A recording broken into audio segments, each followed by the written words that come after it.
Good evening. Different shades of life makes the painting beautiful. Welcome back to the second season of Voice Out, Speak Up to Reach Out. I am Rosie Bonita Fernandez, the founder of Being Beautiful, and I initiated Voice Out so that you can express to inspire. The seventh color of the rainbow is violet, and for me, it stands for transformation. When you heal, you transform. So now it is time for me to introduce my last speaker of this season, Mr. Vimal. So, Vimal, welcome to Voice Out. Hey, thank you so much.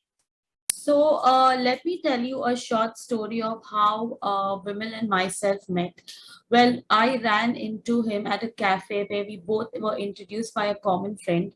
So, we connected and had a conversation which led him to be my speaker on Voice Out. Like I always say, we as humans have a story to tell. Your story can be someone's survival guide.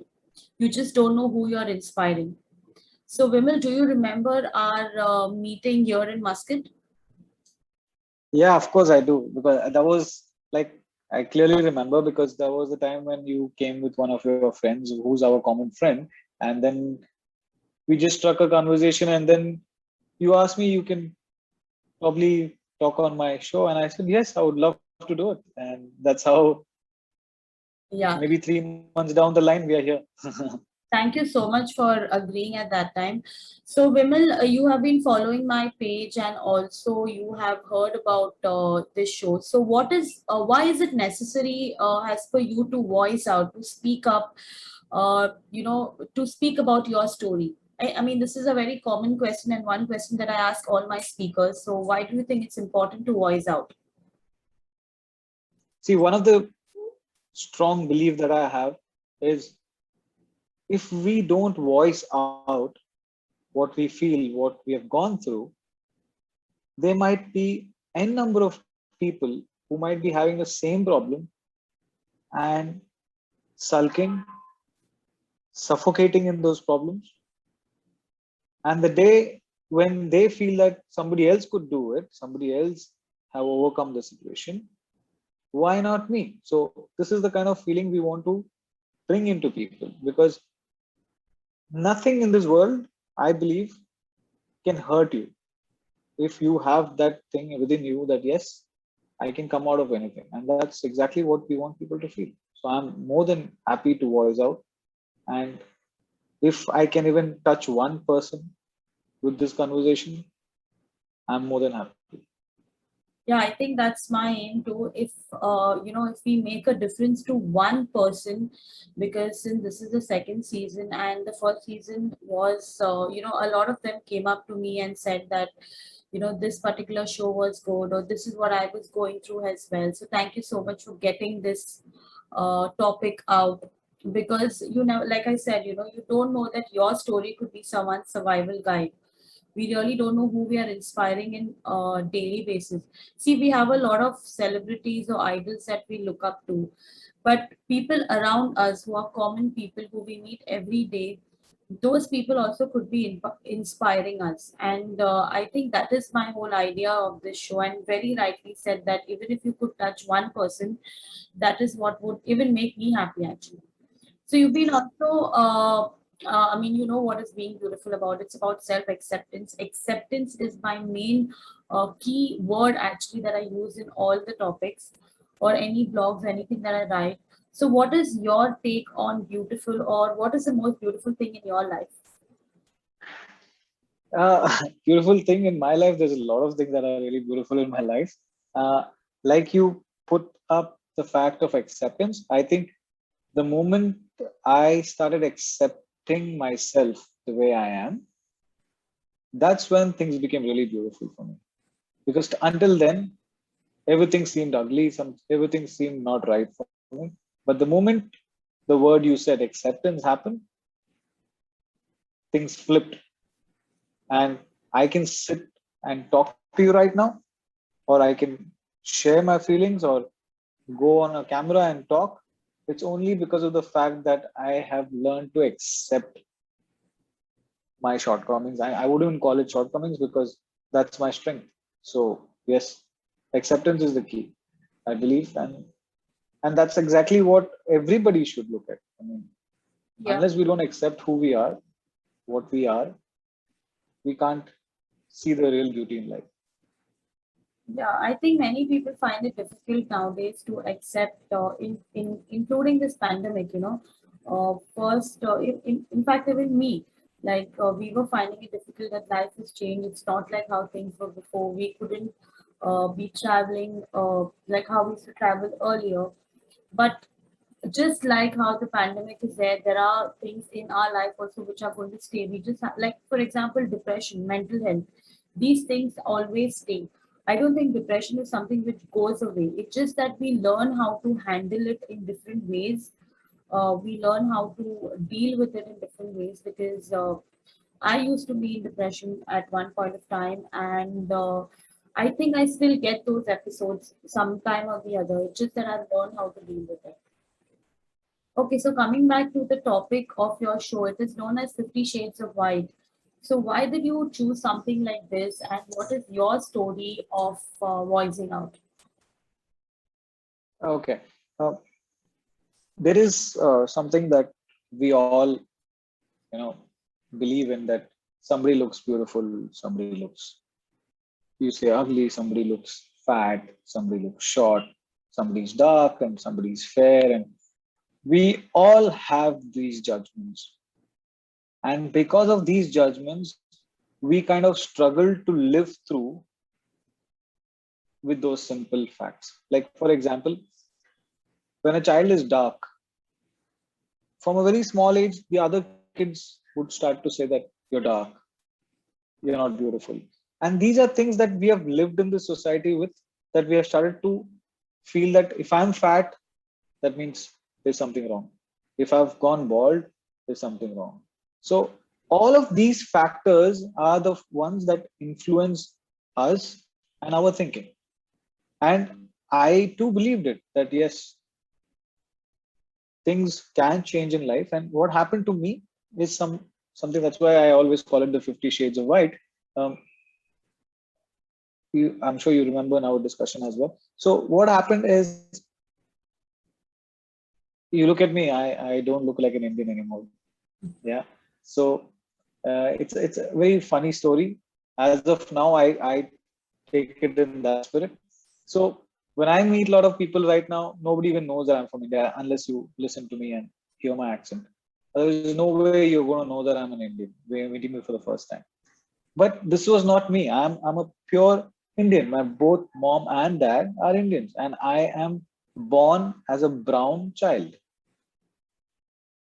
Everything was fine. Uh, Somewhere after my school, I got affected with this disease called vitiligo. Uh, I'm sure a lot of people know about this, but still, it's uh, it's a disease with a myth, I would say, because nobody really knows the real cause of it. It can happen because genetically, it can happen because of, I don't know. It's n number of reasons that I've researched on, but there's no fixed reason. It can happen to anybody. There's no particular reason why and why not. But the problem that happened to me was, it was at an age when we are so particular about how we look. Yeah. That's the age when we actually get up and spend 15 minutes in front of the mirror just to make ourselves look smart when we get out of the house. And at that time, my concern wasn't dressing. My concern was, how would I cover my patches? Because I was a brown kid with small white patches at different places. And okay, initially it was very easy. You could just put some lighter shade and cover it. But then when the patches started getting more and more, how much do we cover? So, And it started reaching a point where you can't face people because they start staring at you. Forget about adults. When kids look at you like, who's this? What is this? That faces the kids make, sometimes you feel really hurt because they are the most innocent people, even they are shocked looking at you. So then obviously you're going to be in a situation like, oh, I'm being judged. People are looking at me. They're... So that's one thing that I found to be very difficult. And in fact, I used to try and wear long sleeves. Um, cover my, I mean, pants. I never wear shorts. And I was into a lot of sports, and I stopped playing all the sports as well because sports require to wear shorts and stuff like that. So I didn't want to play because all of these colors and patches would be exposed, and I thought it was very uncomfortable for me at that age. And people asking you questions, what is this, and things Yeah. like this. It was really disturbing, and this all goes down to the fact that we all are being judged for whatever we are. So I would say, like, if you feel that you're fat, it's okay. But if you feel that you're bald, it's okay. So I have gone to the, you could say, one of the peak of it. As in, this is the worst, something which you can't even control. Okay, if you're fat, probably you could work out and lose weight. But this is something I can't even do anything about. So it was a real struggle for me at that time. And trust me, wasn't easy because people used to make fun. Probably there were people who used to call me Dalmatian, and a number of things that they would call and make fun. And it was tough, I would say. Yes. So that's why I, put this as 50 Shades of White, because I actually went through a phase of white, and today I'm almost 95% white. So yeah. Yeah, you did share a few pictures as well, and that's why I wanted to understand. Well, how did all of this take a toll on your mental health?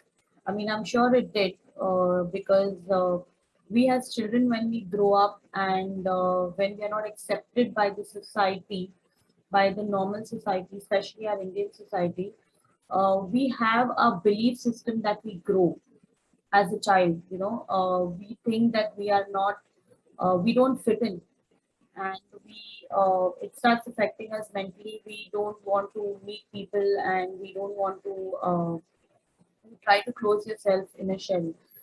I know a lot of people like that, and I'm not sure if this really happened to you, but what was your, how, I mean, how did it affect your mental health? Yeah, it of course affected me in multiple ways. Uh, One was definitely my parents. So when this started happening to me, and then the struggle that was around it, my parents were really in a very different mental state. So what really affected me more than my skin disorder was my parents' mental strength, because they started to get really weak, because they would take me for 100 different type of treatments.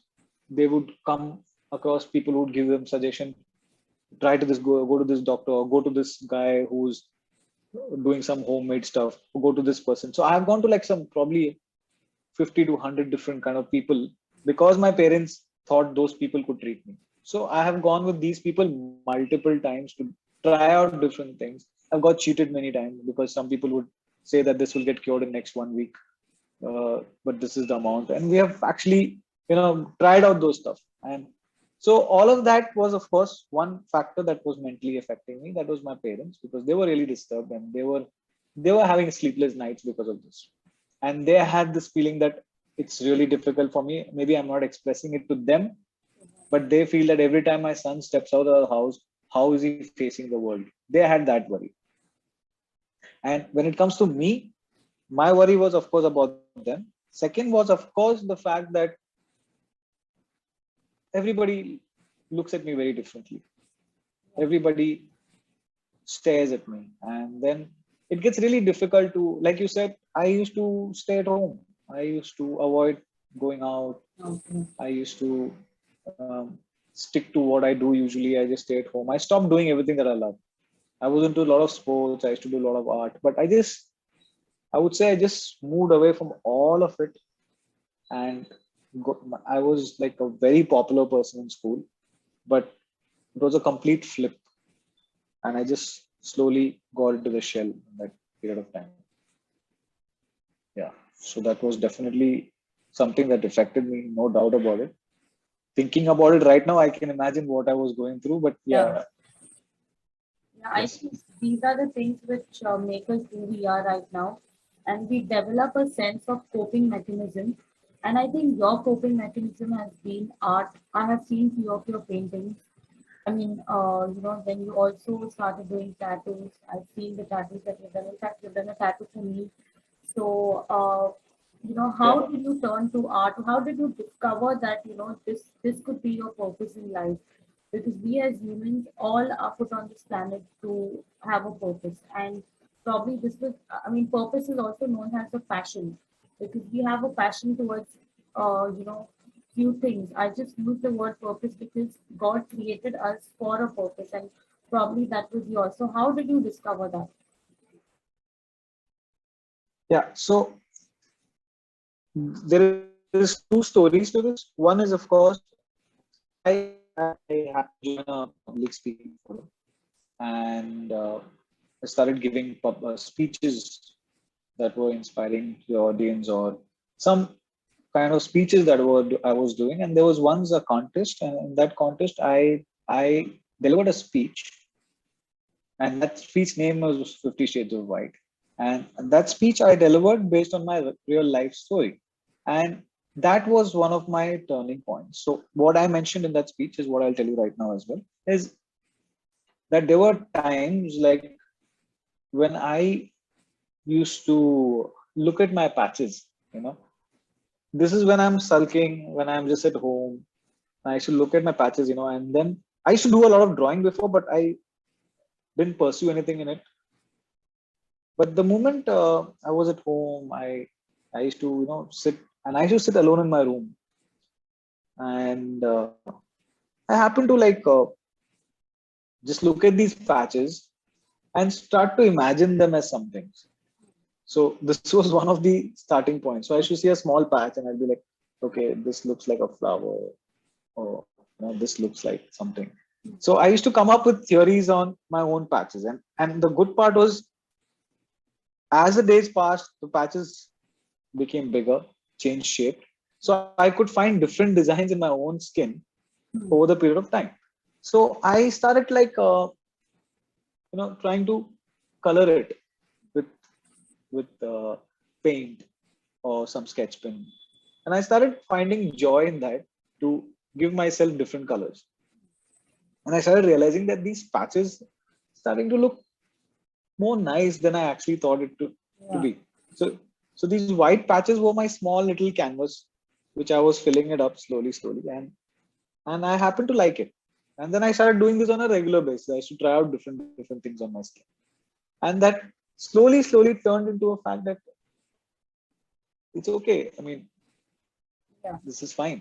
But it was difficult for me to accept it because, again, it goes down to the fact that end of the day I can color myself and sit at my house, but I still can't get out Hmm. because there was a mental block. Yeah. So that's when I decided, when I gave this speech, I even invited my mom and dad for it, and they were there to watch that speech when I delivered that speech. And after that speech, my mom and dad met me. They hugged me, and they said, "Now we know that you're fine," because I expressed what I really went through in front of an audience. And I believe this is my quote. I don't know if it's already by somebody else, but this is my personal quote. I'm fine just the way I am, and just the way I'm not. So I'm fine just the way I am, and just the way I'm not. So so this is something I said in the speech also, and this is I perfectly believe in this because everybody is fine just the way they are, True. and just the way they're not. It's just how people take it, how people accept you. So once I did that speech, it was a complete changeover for my life because I felt like, yes, I've removed that burden of me, and I'm exactly perfectly fine just the way I am. The moment I realized that fact, the moment I shared that fact, things completely changed for me. And then I started like being a complete different person. So I would say I got inspired by my own speech. I always say this because usually we get inspired by somebody, but I got Yeah. inspired by my own speech. After I delivered the speech, things really changed for me. I'm like, listen, you have released all your burden off. Okay. You're absolutely fine the way you are. Forget about what people think.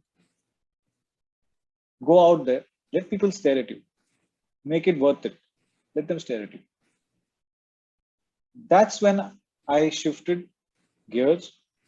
I started taking art seriously. I built a brand called Vim Illusion. And ever since that, I don't think there's been a looking back. And I am so confident. I can't call overconfident, but I'm really confident about the way I look, the way I present myself.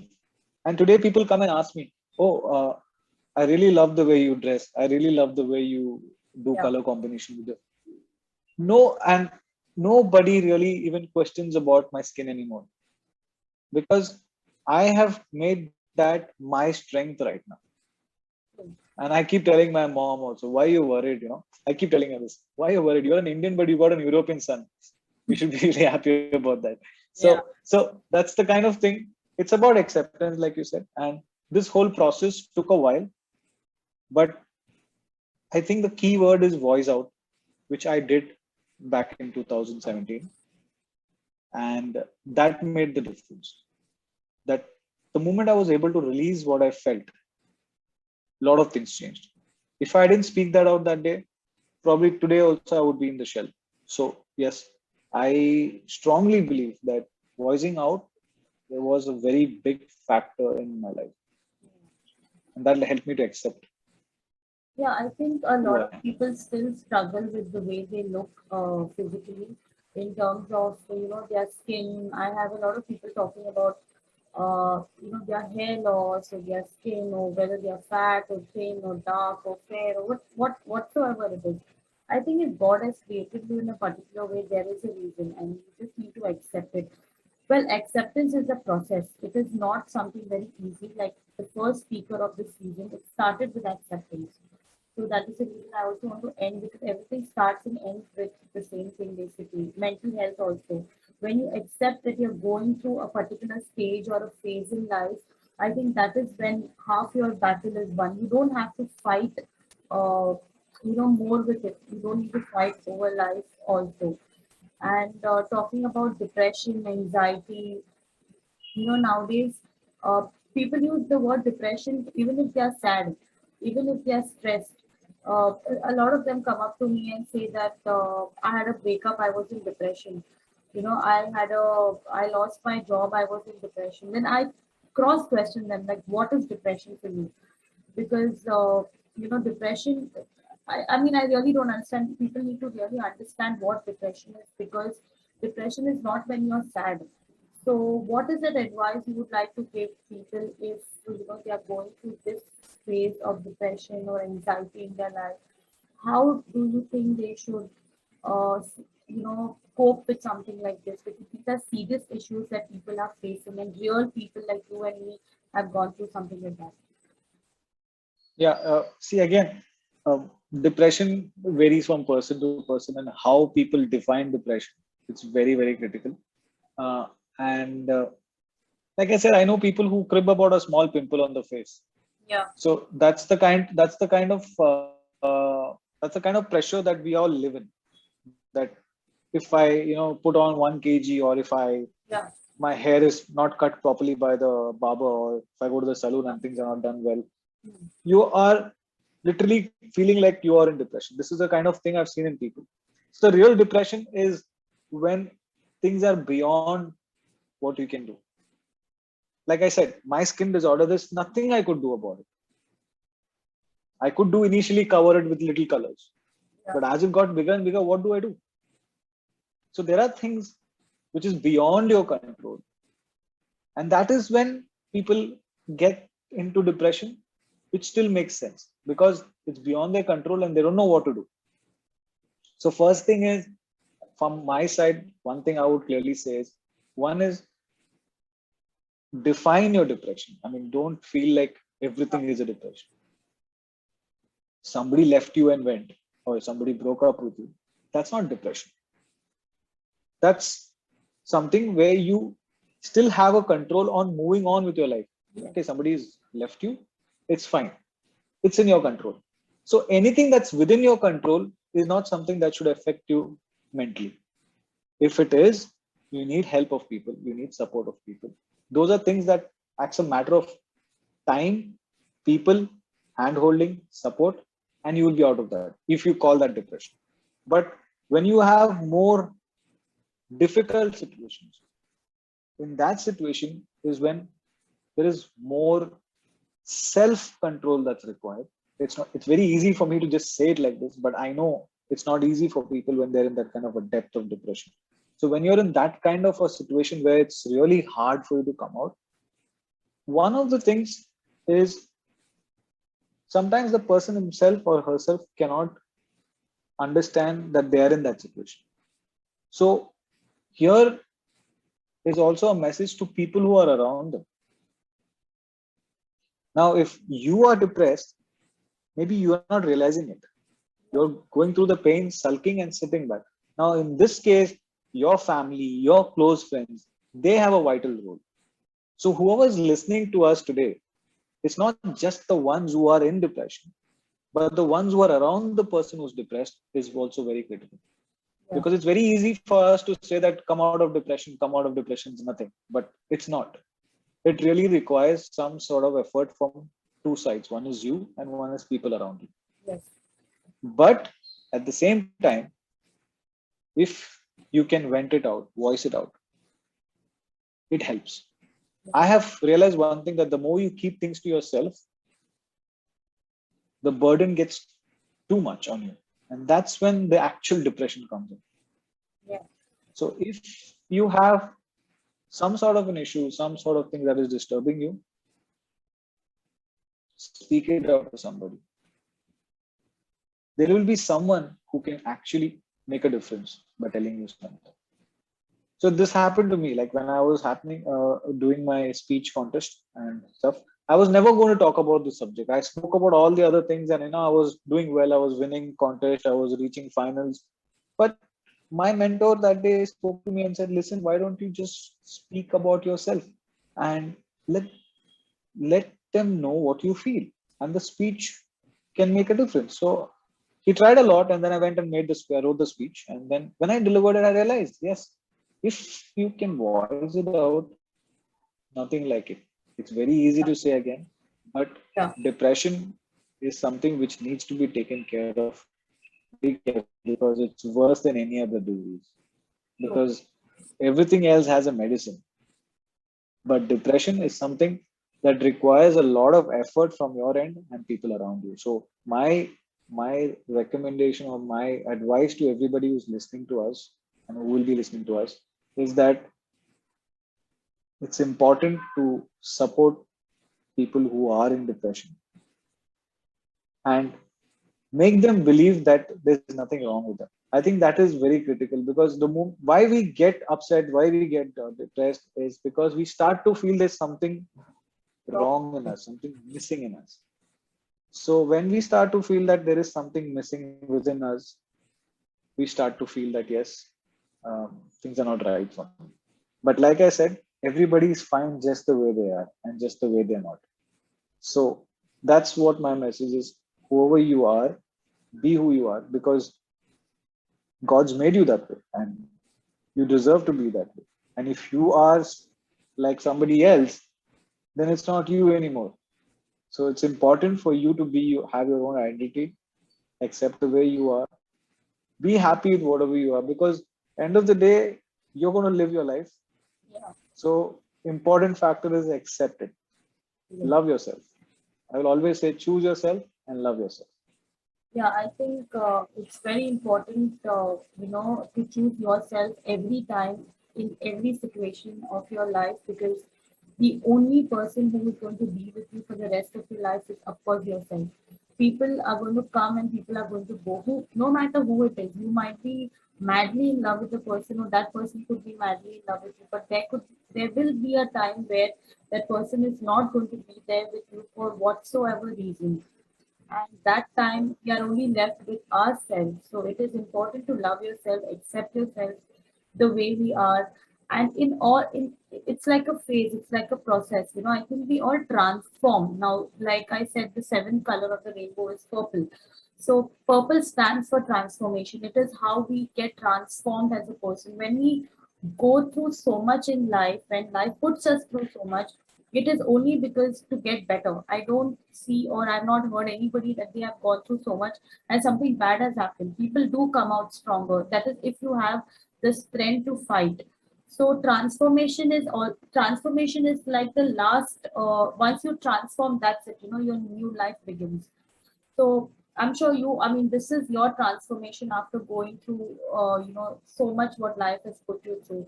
Can you say like two, three words about what transformation stands for you as well? So for me, transformation as of now, yeah, you can see me like I'm full of colors right now. Okay, so for me, the transformation that really happened is I started finding more love into colors. I started following my passion, and I deeply started following my passion. And I started, in fact, just not myself. I was my skin itself became a canvas. But then over the period of time, I started building that as a fact, and I started doing tattoos, and it has brought to me to that kind of a confidence or that kind of a level in my life right now that I had a very stable job. I'm saying word had because I had a very stable job, a very good income, and a very comfortable life, and everything was perfect. But this transformational push that happened over the last few months, I resigned my job, and I decided it's not the money, it's not the comfort, but it's chasing your passion. And I have decided, and I'm doing right now, I'm pursuing my tattooing diploma, and this is going to be my career. So I think all of this is all a cycle. Yeah. It all happened over a period of time. So like I said, I gave my speech, I felt the acceptance, I started to love myself, I started to choose myself, and I started to do things that I love. And as I started doing more and more, I realized, listen, Vimal, there's lots more to do from your end. So quit what you're doing, because what you're doing right now is just a job, but you are bound to do more. And that I took that decision, and today I'm very happy. Of course, I have not started anything, but I'm studying. But I'm really happy because I was able to take this decision, because I'm sure if I did not accept myself, I'm going back to that factor. If I did not accept myself, today I wouldn't have the guts to come to a new place and learn something and start a new career altogether, because I wouldn't have the strength to, because there at least it was just a normal colleagues who I had every day. Okay, they knew my skin condition, I would go and come back, fine. But now I'm going to a new place, everything is different. But have the confidence to take that risk, to make that change. It's only because of the fact that I was willing to accept. And I always like to take this quote of D.H. Lawrence, where they say, the leopards are never worried about their spots. Elephant is never worried about their size. And the giraffe is never worried about their height. It's only we humans, we're worried about all these small things because we get judged. So just the acceptance is key. Well, Vimal, thank you so much for accepting to come on the show and voice out, because it really made a difference. And I myself have learned a lot from you. And I think we're close for today. And is there anything else that you have in your heart and mind that you would like to say? Because I'll be uploading this episode on YouTube as well very soon. So you can share this link. Yeah, sure. So all I have to say this again to everybody is, just love yourself. And nothing in this world can bring you down. Nothing. Yes. If it's coming from you, then definitely. Thank you so much, Vimal. Once again, Yeah, have a nice pleasure. weekend and Thank you. good night. Thank you so much. Yeah.